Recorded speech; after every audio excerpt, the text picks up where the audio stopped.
Hello guys, स्वागत है आप सबका मेरे नए ब्लॉग में। तो आज सुबह सुबह प्रकृति का आनंद लेते हुए हमारा राष्ट्रीय पक्षी यानी कि मोर हमें दिख गया और वो इतना सुंदर लग रहा था। मेरा तो मन हो रहा था बस वो अपने पंख फैला दे, पर ऐसा वेदर नहीं है कि वो ये करता। तो उसको जी भर देखने के बाद मैं रेडी हो रही थी कानपुर जाने के लिए, क्योंकि मेरा पेपर था। तो मैंने जो मेरा ओरिजिनल पायल है उसे निकाल के ये आर्टिफिशियल पहन लिया। ये बहुत ही सुंदर, ये मेरी एक दीदी ने दिया है, ये सच में बहुत प्यारा है। तो मैंने सोचा आज क्यों ना इसे ही पहन लेते हैं। आज मार्केट में ऐसी चीज़ें आ रही हैं कि ओरिजिनल और आर्टिफिशियल में फ़र्क समझ नहीं आता। देन उसके बाद मैंने ये अपनी सासू माँ की साड़ी पहनी जो बहुत ही सुंदर थी, और मेरा मन था ना कि मैं कुछ हल्का सा पहन के जाऊँ, क्योंकि मेरा तबीयत ठीक नहीं है, मुझे फ़ीवर वोमिटिंग वगैरह हो रही है। देन इसको पहनने के बाद मुझे कॉम्प्लीमेंट भी मिला सासू माँ से कि ये साड़ी मेरे पर अच्छी लग रही है। तो इसे फटाफट पहनने के बाद हम निकल गए, क्योंकि हमारी रात में 9-10 बजे की ट्रेन थी। तो सबसे पहले हम गए मरवाड़ी अपनी बुआ के यहाँ। वहाँ पर हमने गाड़ी खड़ी करी और आज भाभी का बर्थडे था, तो हमने केक खाया, आइसक्रीम खाई। बुआ के पास पहुँचने के बाद हमारे पास बिल्कुल भी टाइम नहीं था, बस हम पहुँचे, हमने खाया पिया, उसके बाद पैदल ही निकलना था क्योंकि गाड़ी खड़ी करनी थी। देन हम वहाँ पे निकल गए, जो कि मरवाड़ी स्टेशन ही जाना था, वहाँ से हमारी ट्रेन थी। तो फटाफट हम टाइम से पहुँच चुके थे, गाड़ी वहाँ पे लग चुकी। अभी आप मेरे माथे पे ऐसे टीका देख रहे होंगे, वो मेरी बुआ ने मुझे लगाया था, क्योंकि हमारे घर में ऐसा होता है कि हम पेपर भी देने जाते हैं, कोई अच्छा काम करने जाते हैं तो बुआ सबको टीका लगाती है, मिश्री प्रसाद जो भी होता है घर में वो खिलाकर ही भेजती हैं। तो उन्होंने टाइम ना होते हुए भी फटाफट मेरे साथ ये किया। उसके बाद हम ट्रेन में बैठ गए, हमारा 3rd AC का टिकट था, तो हम अपने ट्रेन में घुसे। उसके बाद हमारी ट्रेन चलने ही वाली थी। फिर जब प्रयागराज पहुँचे तो मेरे पतिदेव ने बोला कि आओ तुम्हारे नीचे 1-2 फ़ोटो खींच देते हैं, क्योंकि हम प्रयागराज में हैं। तो हमने वहाँ पे फ़ोटो क्लिक कराई। देन उसके बाद हम वापस से बैठ गए, क्योंकि हमें पता नहीं था कि कितने देर यहाँ पे ये ट्रेन रुकने वाली है।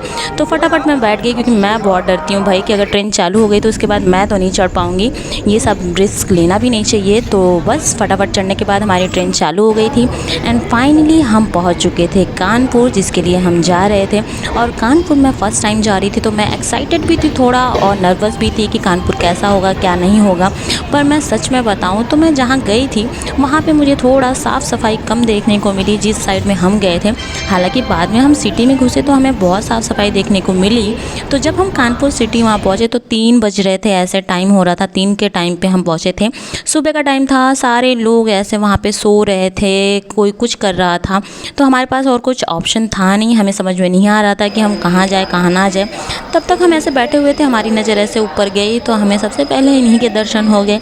हमने जय श्री राम बोला, फिर वहीं पे बैठ के मैं अपना भजन सुनने लगी, गाना सुनने लगी। तो फाइनली हम आ चुके हैं कानपुर और सुबह के बज रहे हैं 2:45 बजने वाले हैं।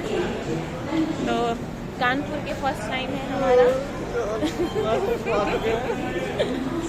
देखते हैं कि यहाँ पे हम पेपर देने के लिए आई हूँ, पेपर देने के बाद क्या एक्सप्लोर करेंगे बाद में देखेंगे। तो सबसे पहले तो हम जा रहे हैं वेटिंग रूम में। मुझे एक चीज़ लोगों की समझ नहीं आती कि लोग कहते हैं कि रेलवे स्टेशन वगैरह पे चोरियां बहुत होती हैं, वहाँ पे सजग सावधान रहना चाहिए।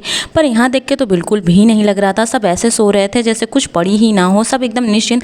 इतना शायद निश्चिंत कोई अपने घर में भी ना सोता होगा जैसे कि यहाँ पे लोग सो रहे थे। और साथ में मेरे हस्बैंड भी, उन्हें भी बिल्कुल चिंता नहीं थी, क्योंकि उन्हें पता था कि मैं जग रही हूँ तो मैं देख रही हूँ।